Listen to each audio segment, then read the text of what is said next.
It's Friday, everyone. What do we do on Fridays here at the Hint Hive? That's right, we smash the patriarchy.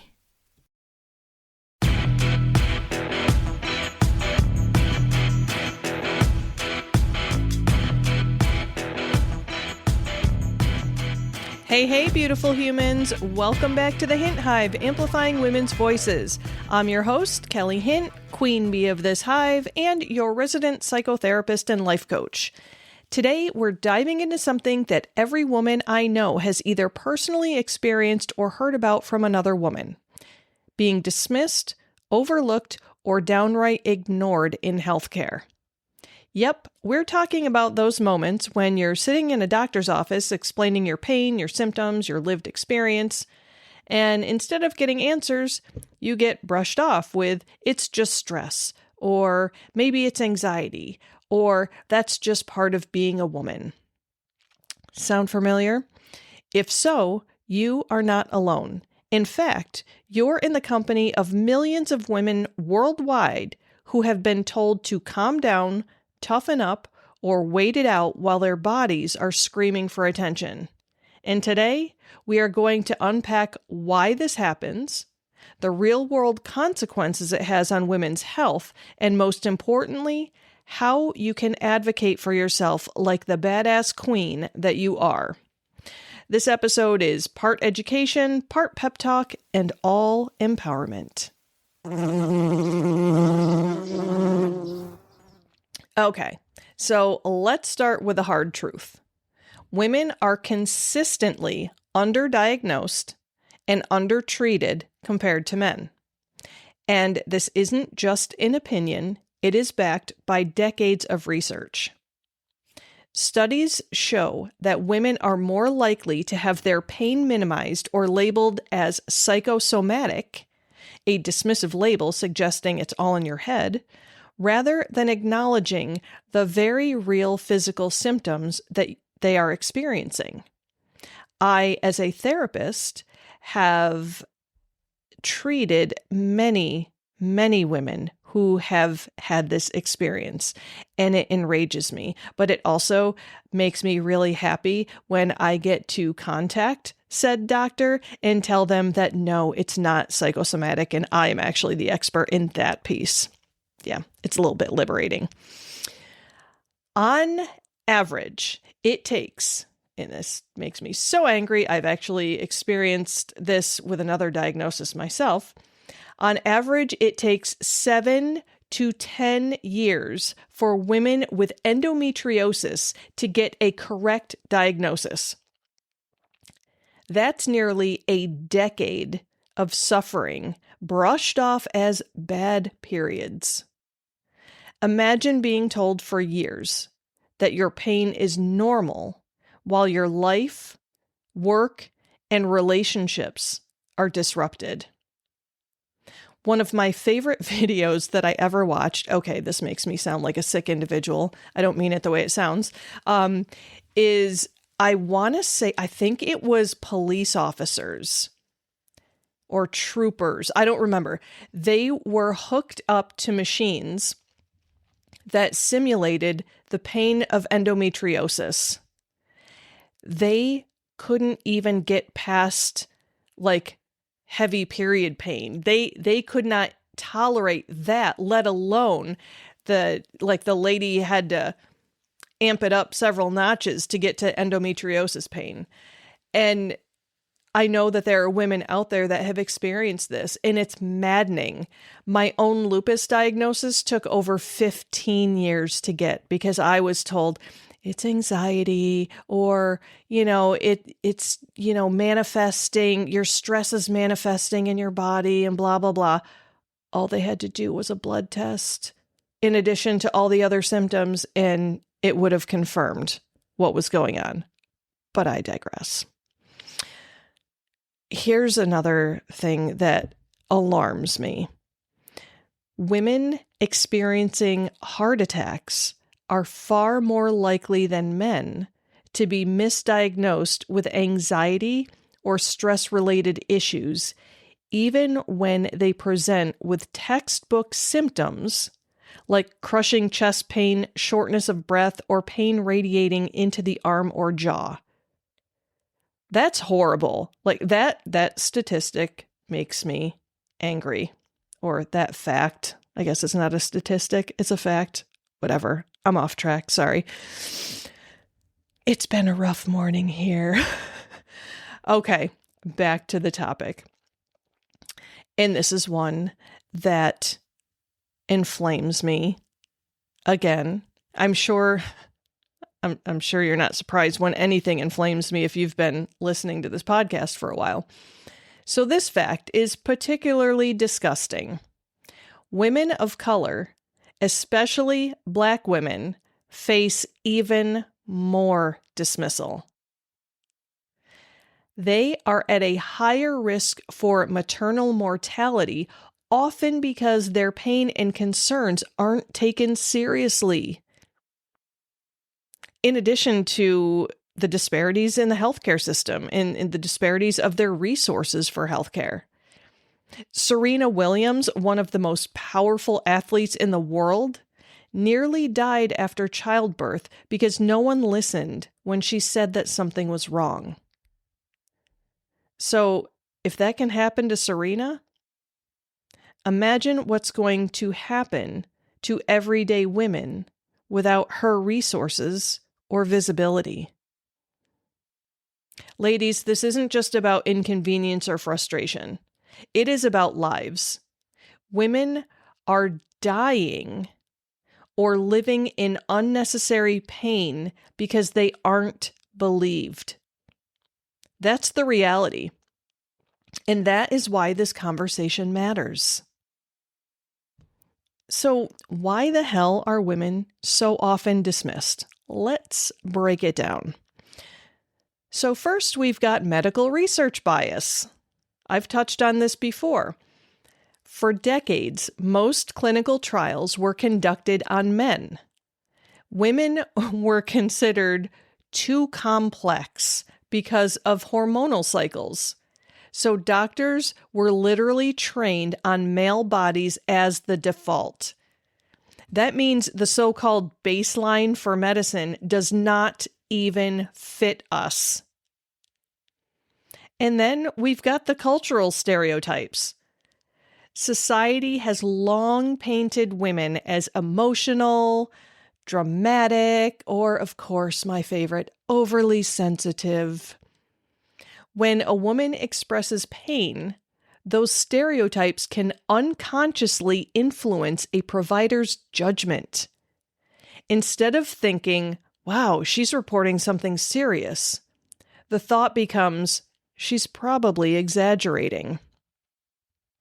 Again, I've been on the receiving end of that. And what about the systemic issues?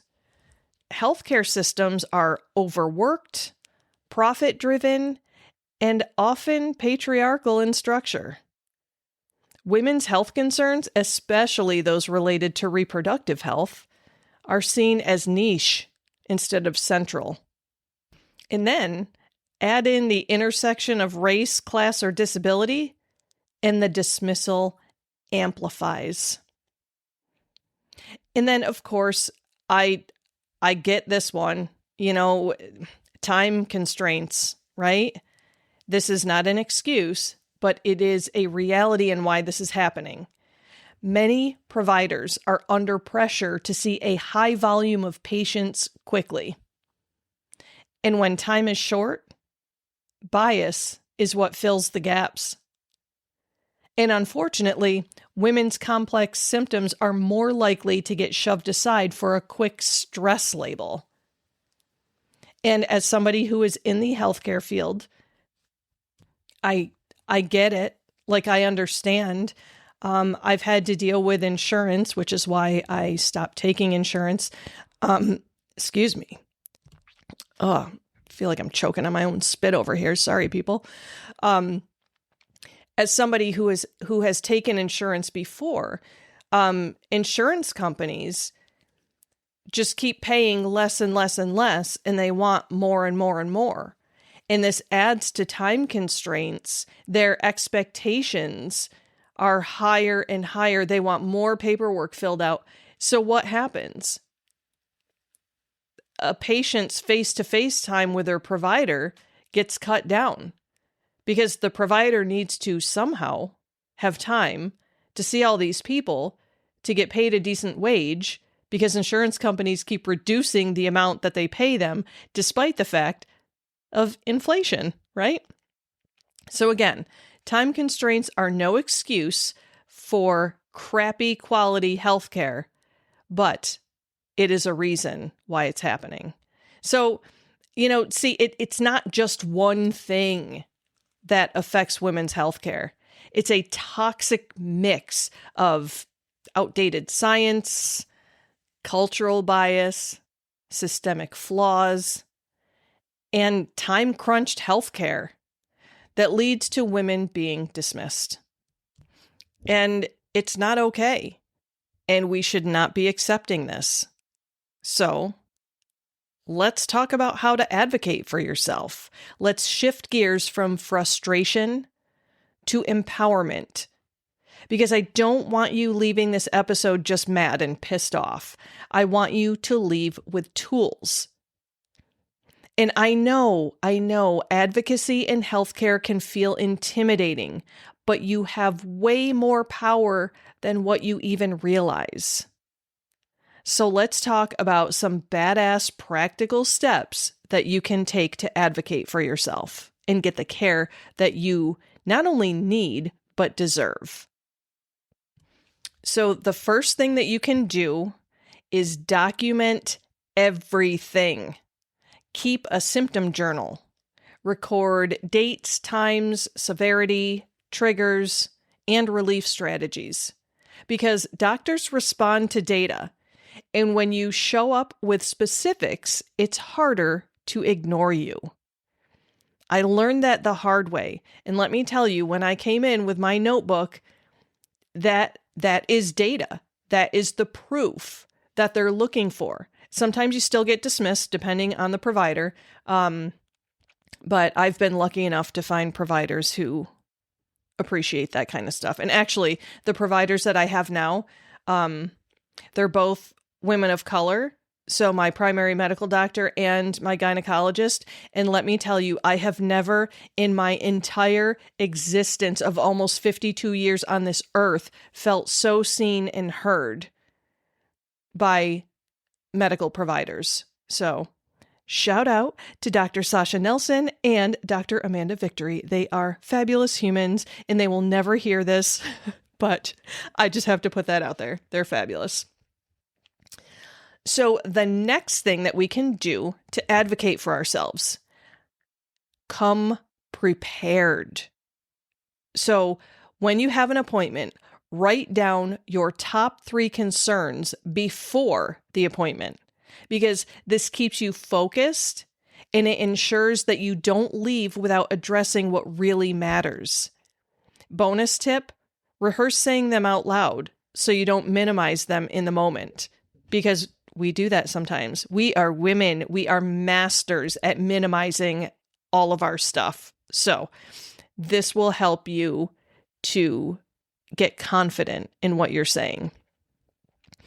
And speaking of confidence, this next step, oh, I love this one. Use strong language. For some of you, your butthole just puckered and you're like, oh no, I can't do that. I can't talk to professionals like that. Yes, you can. Replace I think or I feel with I need or I require. For example, I need a referral to a specialist, right? Simple. Instead of saying, I think I might need to see a specialist. No. Be assertive and state, I need a referral to a specialist, because you are not asking for permission. You are making a clear request. Use those assertiveness skills, ladies. And if you need a refresher, go back and listen to some prior episodes on boundaries, communication, speaking up, whatever. I've got all sorts of stuff in this podcast. And if you're still having a hard time, obviously reach out to me. so that we can work on that. Because, ladies, we need to advocate for ourselves because too often no one else will. Except for me, for sure. I will always advocate for you. I mean, hell, I developed an entire podcast for it, right? To teach you how to advocate for yourself. All right, back on topic. The next step is to bring backup, right? Take a friend, your partner, or advocate with you. If you really do not have the confidence to advocate for yourself, which I encourage you to work on this, in the meantime, though, a second voice in the room can shift the power dynamic. It says, I'm not alone and you are accountable, right? I've done this before. I've requested for my husband to come in with me before. I have gone into appointments with other people before in the course of my duties as a therapist and coach. I will be the voice until the woman I'm working with finds her own. I love doing that. That is some of my favorite work. Okay. The next thing that we need to do is do not be afraid to fire your doctor. This one is huge. You, ladies, are hiring them, not the other way around. And I know it can feel like that's not the case, especially when every doctor is saying they're not taking new patients, right? It almost feels like you have to win some sort of lottery to get in to see them. But the fact of the matter is you are hiring the doctor. And so if they dismiss you, you have every right to find a provider who respects you. And I know switching doctors can feel exhausting. I've been through it, but your health is worth it. And again, if you're getting pushback on this, push harder. Okay, so the next thing that we can do is leverage your network. Ask other women for recommendations because word of mouth is powerful, especially when it comes to finding providers who treat women with respect and dignity. And again, I know this is going to sound like my gynecologist is paying me, but she has no idea that I'm saying any of this. And I've probably talked about her before. So she is Dr. Amanda Victory, and she's in Rochester, New York. And my first experience with her was amazing. She understands the concept of trauma-informed care. She is gentle. She is respectful. She tells you what she's doing before she does it. And she understands that there are women out there with sexual trauma that do not want to go to a gynecologist. She's aware of this. And the way she treats her patients is amazing. I would be shocked, like totally freaking floored, if I ever heard anyone say that they had a negative experience with this woman. So for all my ladies in the Rochester area, if you have been hesitating to go to see the gynecologist, I promise you this woman is amazing. And feel free to send me an email or whatever at the podcast if you want her information. And again, she has no idea that I'm saying any of this because I only see her once a year. But this is leveraging your network, right? This is me trying to help other women. And so, for example, ladies, if you have a great doctor and you know some of your friends are having a hard time finding one, talk about it. Actually, you know what? I don't even need to tell you that, you know, because you're already doing that. All right. The next thing that we can do to advocate for ourselves is to know our rights. In many places, you have the right to request second opinions and even to access your medical records or even record appointments. Knowledge is power, so use it. I will tell you, however, from the world of psychotherapy, recording appointments is not the norm. And I, for one, would not allow that because the stuff that we talk about is highly confidential. And sometimes I even insert some of my own stories into it. And I respect confidentiality. So I don't record appointments, and I don't have other people, or I don't allow people to record appointments. But sometimes when you go to the doctor's office, that can be something that can be done, especially if you have a hard time understanding like what's going on. You can ask them if that's appropriate. And then the very last piece is to trust yourself. Ladies, you know your body better than anyone else. If something feels wrong, it is wrong until proven otherwise. Never, ever let anyone gaslight you out of your own reality. It's way too common for that to happen. But ladies, no, don't let it happen. Fight back against that. So these steps for advocating for ourselves are not just theory. They have saved lives. And while it should not fall on women to fight this hard, the truth is, until the system changes, we need to protect ourselves because we are more than worth it. All right. So now let's ground all of this in some wisdom. So here's our quote of the week. If you don't prioritize your health, someone else will prioritize their convenience over it. Let that sink in. You are your best advocate. Your body is not an inconvenience. Your health is not negotiable. And the more we all embrace that, the harder it becomes for the system to ignore us.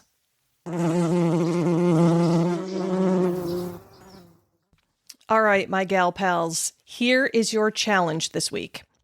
The next time you have a healthcare appointment, go in prepared. Write down your top 3 concerns and practice saying them out loud with conviction. Remember, you have the right to be heard. And if you walk into that room and feel dismissed, you have the right to walk out and find someone who will listen. And if you've got a story about advocating for yourself or about even being dismissed, I'd love for you to share it in the Hint Hive Facebook group. Your story might be the exact inspiration that another woman needs to push back and demand better care. Because when we share, we normalize advocacy, and that collective voice is powerful. So come on over to the Hint Hive Facebook group. Let's get some conversations going. There are some fabulous ladies in there. And of course, if you loved this episode, do not forget to subscribe, leave a review, and share it with the women in your circle. Because although knowledge is powerful, community is unstoppable. When one of us knows how to advocate, we all get stronger. So ladies, thank you for being here, for showing up for yourself, and for being part of this hive. Until next time, keep buzzing louder, bolder, and stronger, because your voice and your health matter.